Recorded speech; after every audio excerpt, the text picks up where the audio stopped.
કેમ છો મારા ગુજરાતી વાલા વિદ્યાર્થી મિત્રો? તમે બધા મજામાં જશો અને મજામાં જ હોય તો આજે જો યોજના વિશેની માહિતી કઈ જ પ્રધાનમંત્રી સુરક્ષા વીમા યોજના વિડીયો નંબર 2 તો તેમના પ્રધાનમંત્રી તો મિત્રો તમે અમારા ચેનલમાં પહેલી વખત આવ્યો જે લાલ કલરનું સબસ્ક્રાઇબનું બટન છે સબસ્ક્રાઇબર તો ફ્રી છે અને બાજુમાં નાનો તો બેલ આવશે તેના પર ક્લિક કરશો એટલે ડેઈલી અમારા આવનારા વિડીયોની માહિતી તમને એક નોટિફિકેશન બેલ દ્વારા મળતી રહેશે।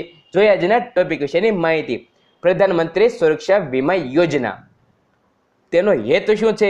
તે આકસ્મિક મૃત્યુ અને સંપૂર્ણ વિકલાંગતાના કિસ્સામાં ₹2 લાખ રૂપિયાનો વીમો કવચ આપવામાં આવે છે। શું છે ખાસ યાદ રાખજો, જે આકસ્મિક મૃત્યુ થયું હોય છે અને સંપૂર્ણ વિકલાંગ પડી હોય છે, કારણ કે એક આંખ બે આંખ તૂટે ખરાબ થઈ ગઈ હોય, બે પગ તૂટી ગયા હોય, બે હાથ તૂટી ગયા હોય, ગમે તે થયું હોય તો મિનિમમ કેટલા રૂપિયા મળે છે? ₹2 લાખ રૂપિયાનો વીમા કવચ આપવામાં આવે છે। તેમને યોગ્યતા કઈ રીતના કોને કોને યોગ્યતા મળે છે? આમાં તેમને યોગ્યતામાં બધા જ બચત ખાતેદાર કે જેમની ઉંમર કઈ છે ખાસ રીતે પ્રધાનમંત્રી સુરક્ષા વીમા યોજનામાં કઈ ઉંમરની જરૂર છે તો 18 થી 70 વર્ષ હોય તેવા લોકો આ યોજનાનો જોડાઈ શકે છે। વાર્ષિક પ્રીમિયમ વ્યક્તિ દીઠ ₹12 હેઠળ ખાતા ધારકોને સંબંધિત બેંક એકાઉન્ટમાંથી પ્રીમિયમની રકમ ઓટો ડેબિટ થશે। ખાસ રીતે તમારે એક જ વખત પ્રધાનમંત્રી કોઈ બી જગ્યાએ તમારે બેંકમાં ખાતું હોય ત્યાં જઈને ફોર્મ ભરવાનું હોય છે। તે ફોર્મ મિનિમમ ₹12 હોય છે। કેટલા?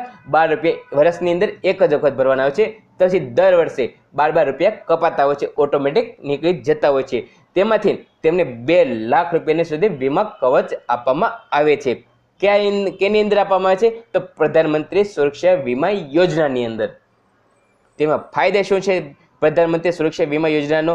તો તેમાં આ યોજનાનો લાભ નીચે મુજબ છે।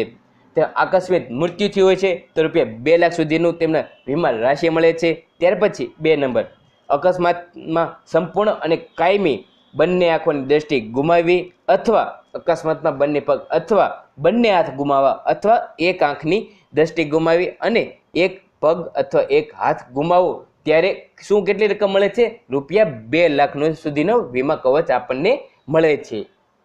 3 નંબર, એક આંખની નજર ગુમાવવાથી અથવા એક હાથ પગ કે બિન ઉપયોગી અર્થ થશે તો કેટલો કવચ મળશે આની અંદર? તો ₹1 લાખ સુધીનું મળશે।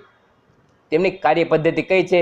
તો તેમાં કાર્ય પદ્ધતિઓ પ્રધાનમંત્રી સુરક્ષા વીમા યોજનાની અંદર અકસ્માત બાદ દાવો મૃત્યુના 30 દિવસોની અંદર નિર્ધારિત દાવા ફોર્મમાં નીચે દર્શાવેલા પ્રમાણપત્ર પુરાવો સાથે જ વીમા ધારકનું બેંક ખાતું જે બેંક શાખામાં હોય ત્યાં રજૂ કરવાનું રહેશે। કોઈ બી બેંકની અંદર તમારું ખાતું હોય છે ત્યાં જઈને તમારે 30 દિવસની અંદર મૃત્યુ થયું હોય છે કે કોઈ બી વસ્તુ થયું હોય, પગ કપાઈ ગયો હોય, હાથ કપાઈ ગયો હોય, આંખની દ્રષ્ટિ ગુમાવેલી હોય, ત્યારે તમારે જે બેંકની અંદર તમે ₹12 કપાતા હોય છે ત્યાં જઈને એક ફોર્મ ભરવાનું હોય છે।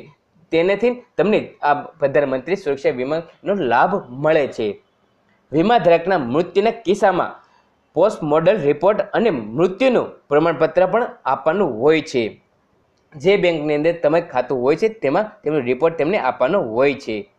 તેમને અમલીકરણની એજન્સી કોણ છે? અમલીકરણ એજન્સી જાહેર ક્ષેત્રની સામાન્ય વીમા કંપનીઓ અને અન્ય વીમા કંપનીઓ દ્વારા બેંક મારફતે યોજનાનું અમલીકરણ કરવામાં આવશે। ખાસ કેની અંદર છે? જાહેર ક્ષેત્રની કોઈ બી બેંક છે તેમાં ગમે તે જગ્યાએ થઈ શકે છે પ્રધાનમંત્રી સુરક્ષા વીમા યોજનાનું। તો મિત્રો તમને એમાં કેવો લાગ્યો અમારા આ વિડીયો? ગમ્યો હોય તો લાઈક કરો, શેર કરો અને અમારા ચેનલને સબસ્ક્રાઈબ કરવાનું ભૂલશો નહીં। સબસ્ક્રાઈબર તો ફ્રી છે।